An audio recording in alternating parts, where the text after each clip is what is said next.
Hello and welcome our beloved viewers to RTD's News English Edition. Today for the highlights we got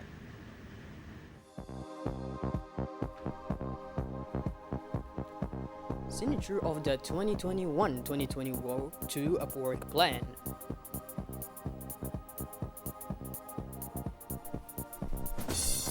reopening of the French embassy in Libya, international sea. Those were our headlines for tonight. Welcome again to our newsroom. You will follow the special edition dedicated to the elections campaigns immediately right after this news with our colleague Hidayah Muhammad. Hello, Dini. For the running candidates, Well, thank you, Dini. And as you know, in which is in the program, this morning the UMP candidate had talks with the private sector and the syndicates as well. And this afternoon also he held a meeting in Balbala near the Salama Mosque and at the site near the Salama Mosque. And for the details, we will tell you more in the development of this special election. Thank you. all right. Thank you, Hidayah, and we will follow you for more right after this news. So we begin our news tonight with the Minister of Health, Mr. Mohamed Warsamadere and Mrs. Melva Johnson, UNICEF representatives who signed the 2021-2022 work plan at the office of the Minister of Health. This work plan is part of the cooperation program entitled Child Survival and Development. This signing ceremony took place in the presence of executives from the Ministry of Health and UNICEF. The 2021-2022 cooperation program between the Ministry of Health and UNICEF will support 7 areas of action of the Ministry of Health. They are as follows. Expanded immunization program ensure a minimum package of quality, curative, and preventative health and nutrition service for children under fever. Increasing the immunization coverage of children under 5 years of age. Strengthen the skills of providers in charge of maternal and newborn health. Develop communication and outreach interventions for vulnerable population. Consolidate hygiene promotion messages for rural and urban populations. This 2021 annual work plan between the Ministry of Health and UNICEF amounts to $4 million. Following the signature, His Excellency the Minister of Health committed that the funds made available to the Minister will be used to achieve the objectives. He took this opportunity to thank Mrs. Melva Johnson, UNICEF representative, for the constant and rigorous support for the UNICEF provides to the Republic of Djibouti, and especially to the Ministry of Health. Moving on, as part of the launch of the vaccination campaign against the COVID-19 pandemic, this launch of the vaccination campaign for the elderly took place in an orderly manner at the side of the People's Palace, and that this vaccination is intended for all the persons beyond 55 years of age. The objective of this campaign is to establish and protect our caregivers. The vaccination committee has supervised the smooth running of this activity of the national campaign of vaccination against the coronavirus in the middle of the population concerning the elderly. More generally, the Republic of Djibouti is one of the first countries in the region to initiate a process of collective vaccination of its population against the pandemic of COVID-19.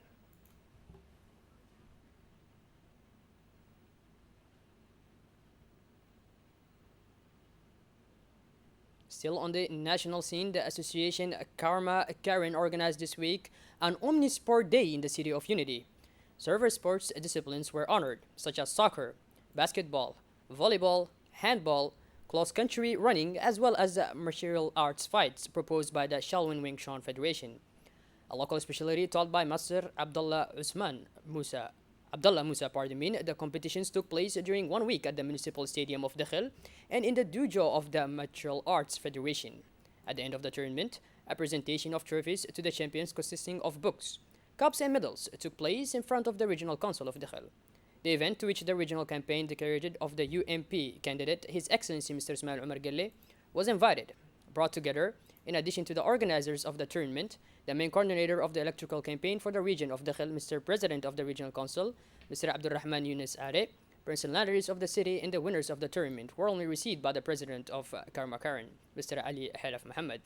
In front of the border of the Regional Council with all the honors, the delegation attended a beautiful demonstration of fighting techniques of Shalom Wing Chun. Their presence was not for freight.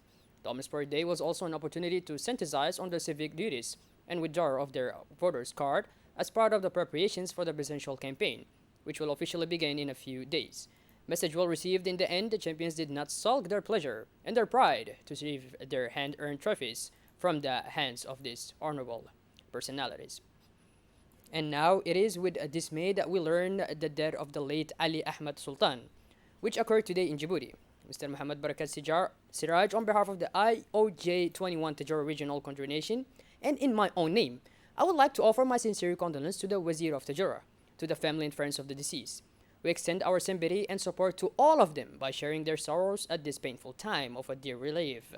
A basketball player in his youth, the late Ali Ahmad Sultan began his career in education before independence.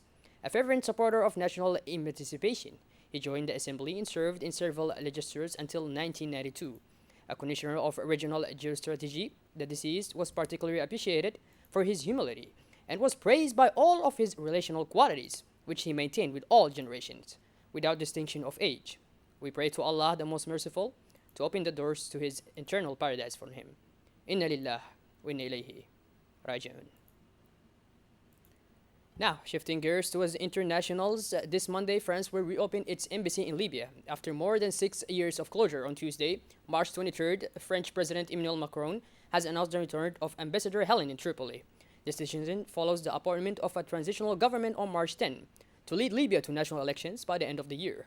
In recent weeks, other countries has expressed the same intentions, such as Malta and Egypt. President Macron also said he would soon meet with the Libyan Prime Minister Abdelhamid Debela. Still on the international scene, the acceleration of the deliveries of the vaccines allows Europe to see the light at the end of the tunnel.